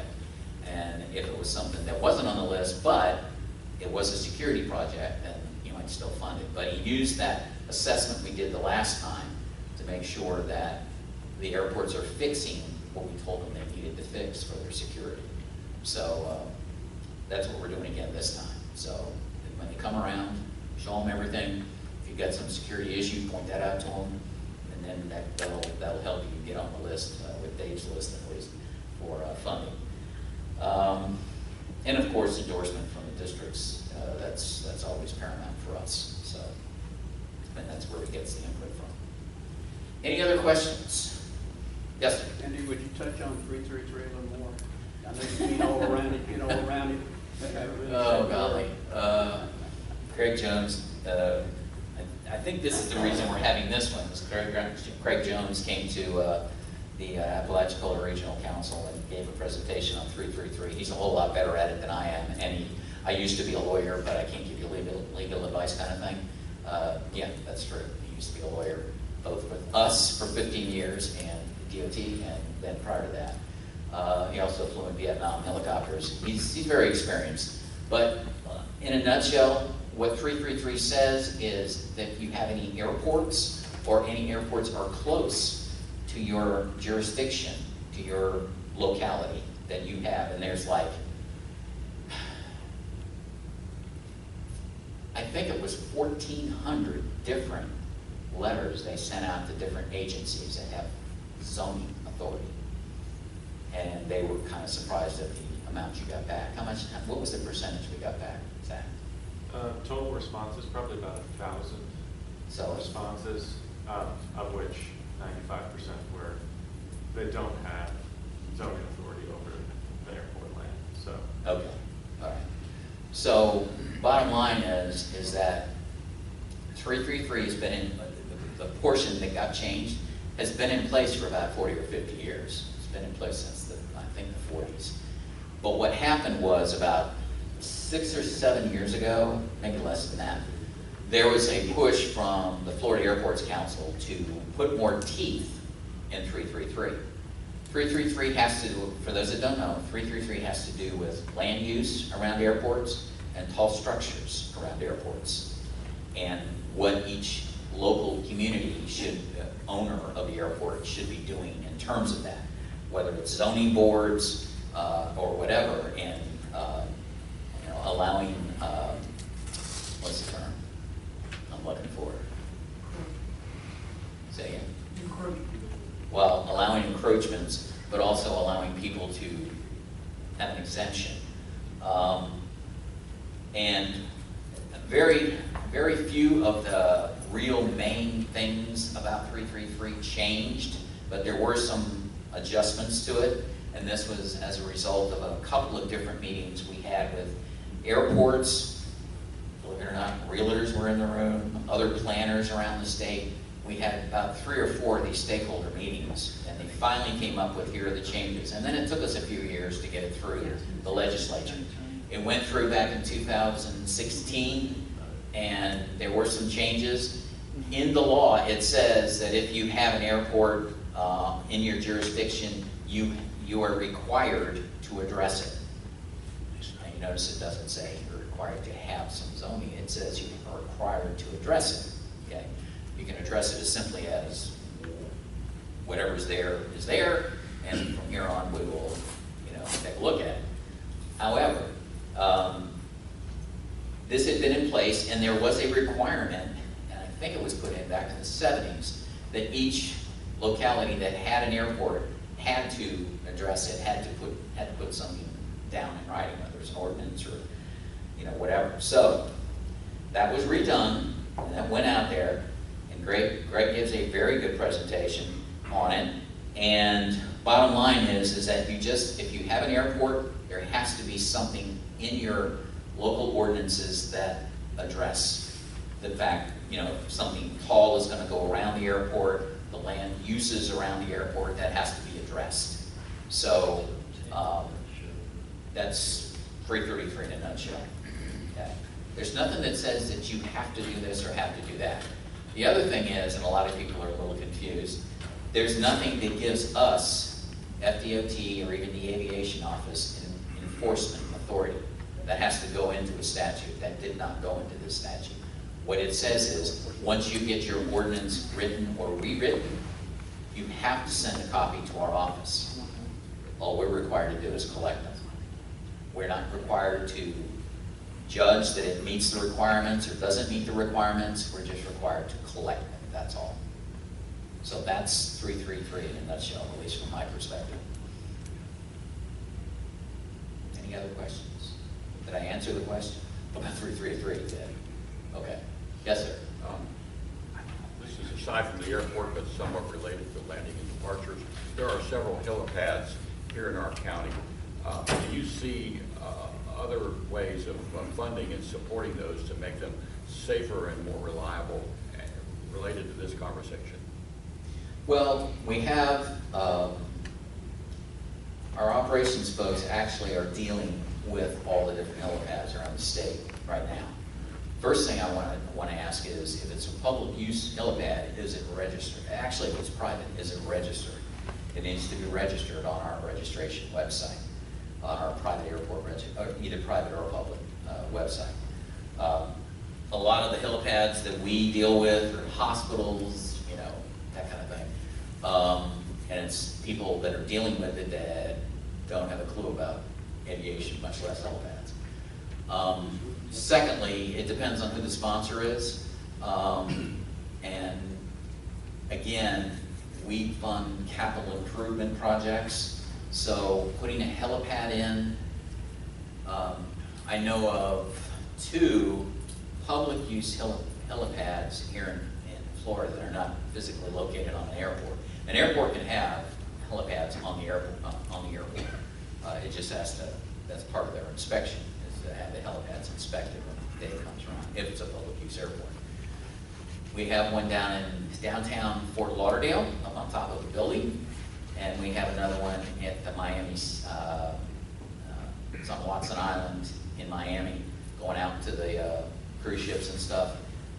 It is Miami heliport. I'm not sure that's back open again. I know the seaplane base is, but I don't think the helipad is.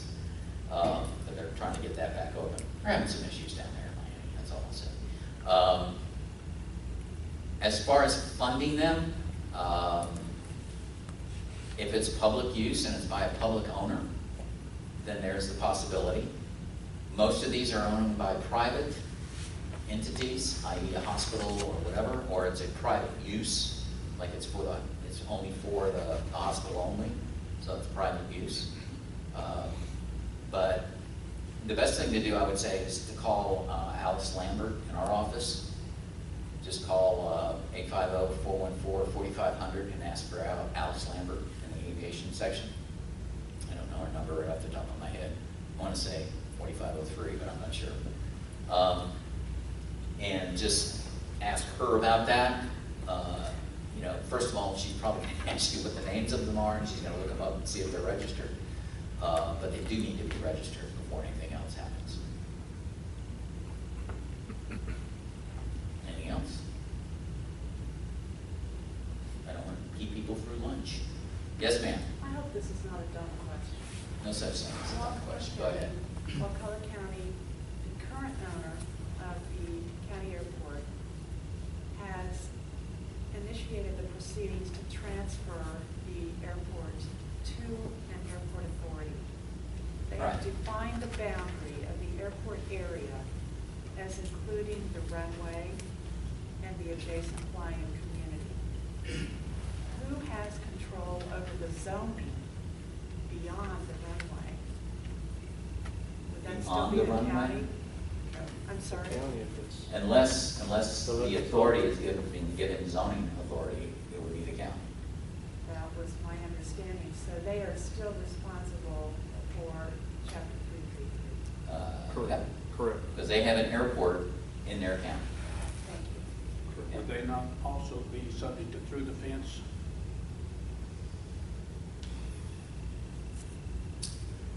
It's a flying community. Yes. And the flying community has dues that, from what I understand, go towards the operation of the runway. So that's not a through the fence. I mean, it's a through the fence. Every flying community is. But the flying community is contributing to the enterprise fund for the airport. So we're okay with that. We're paying totally the expenses. But we're not for the flying community, the airport would not be there now. Exactly. So the houses that are in the flying community would be considered non-aviation. Correct. Well, they Even have. though they have a hangar They next have door. some of them have hangars, right? Because Live in the hangar part of the house is aviation, and the rest of the house is not. I'm not a zoning expert. Anything else? We're here for you. Okay. All right. Thank you very much.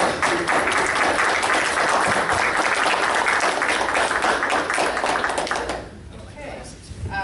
I just want want to tell you, as soon as my husband gets this posted, we'll send you out a link on YouTube where you can see this video.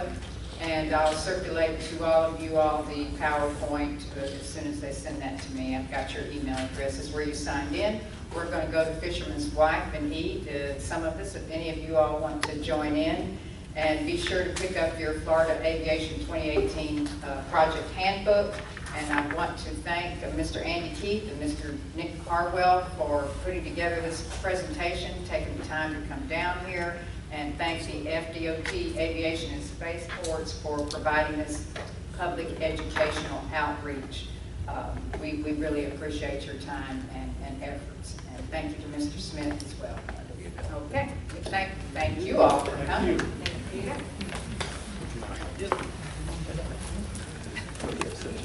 Interesting situation.